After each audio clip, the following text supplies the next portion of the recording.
ಭಾರತದ ಯುವಕರು ವಿದೇಶಿ ಯುವತಿಯನ್ನ ಮದುವೆಯಾಗ್ತಿದ್ದಾರೆ. ಕೆಲಸಕ್ಕೆ ಅಂತ ವಿದೇಶಕ್ಕೆ ಹೋಗಿ ಅಲ್ಲಿಯೇ ಮದುವೆಯಾಗ್ತಿದ್ದಾರೆ. ಇದೀಗ ಜಮ್ಮುವಿನಲ್ಲಿರುವಂತಹ ತಮ್ಮ ಮನೆಗೆ ವಿದೇಶಿ ಸ್ನೇಹಿತೆಯನ್ನ ಕದ್ಕೊಂಡು ಬಂದ ಭಾರತದ ಯುವಕನಿಗೆ ಮನೆಯವರು ಅದ್ದೂರಿಯಾಗಿ ಸ್ವಾಗತ ಮಾಡಿದ್ದಾರೆ. ಈ ದೃಶ್ಯ ಇದೀಗ ಸಖತ್ ವೈರಲ್ ಆಗ್ತಾ ಇದೆ. ಅತುಲ್ ಪೋಷಕರು ಅವರ ಗೆಳತಿಯನ್ನ ಹೃದಯಪೂರ್ವಕವಾಗಿ ನಗ್ನಗ್ತಾ ಸ್ವಾಗತಿಸ್ತಾ ಅವಳ ಹಣೆ ಮೇಲೆ ತಿಲಕವನ್ನ ಇಡ್ತಾರೆ. ಹೂಗಳನ್ನ ಸುರಿದು ಸ್ವಾಗತಿಸ್ತಾರೆ. ಕ್ಲೇರ್ನ ಕುಟುಂಬ ಸದಸ್ಯರು ಮಾತನಾಡಿಸಿದಾಗ ಅವಳು ಸಂತೋಷವಾಗಿದ್ಲು ಅಂತ ತಮ್ಮ ಪೋಸ್ಟ್ ನಲ್ಲಿ ಅತುಲ್ ಅವರು ಹಂಚಿಕೊಂಡಿದ್ದಾರೆ. 84ರಿಂದ 50 kg ಬಂದೆ, ಆಮೇಲೂ ಸಣ್ಣಗೆ ಫಿಟ್ ಆಗಿದ್ದೀನಿ. ಅದಕ್ಕೆ ನಾನು ಯೂಸ್ ಮಾಡ್ತಾ ಇರೋದು ಜೀನಿ ಸ್ಲಿಮ್. ಸಣ್ಣ ಆಗಕ್ಕೆ ಜೀನಿ ಸ್ಲಿಮ್ ಯೂಸ್ ಮಾಡದೆ ಹೆಲ್ದಿನೂ ಅದೇ. ನೀವು ಸಣ್ಣ ಆಗ್ಬೇಕಾ, ಹೆಲ್ದಿ ಆಗ್ಬೇಕಾ? ಹಾಗಿದ್ರೆ ಜೀನಿ ಸ್ಲಿಮ್ ಯೂಸ್ ಮಾಡಿ.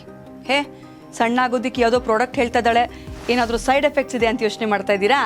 ಖಂಡಿತ ಇಲ್ಲ, ಯಾಕಂದ್ರೆ ಇದು ಕೆಮಿಕಲ್ ಫ್ರೀ. ಸಣ್ಣ ಆಗಬೇಕು ಅಂದರೆ ಜೀನಿ ಸ್ಲಿಮ್ ಯೂಸ್ ಮಾಡಿ. ಹೆಚ್ಚಿನ ಮಾಹಿತಿಗೆ ಕೆಳಗೆ ಡಿಸ್ಪ್ಲೇ ಆಗ್ತಿರೋ ನಂಬರ್ಗೆ ಕಾಲ್ ಮಾಡಿ.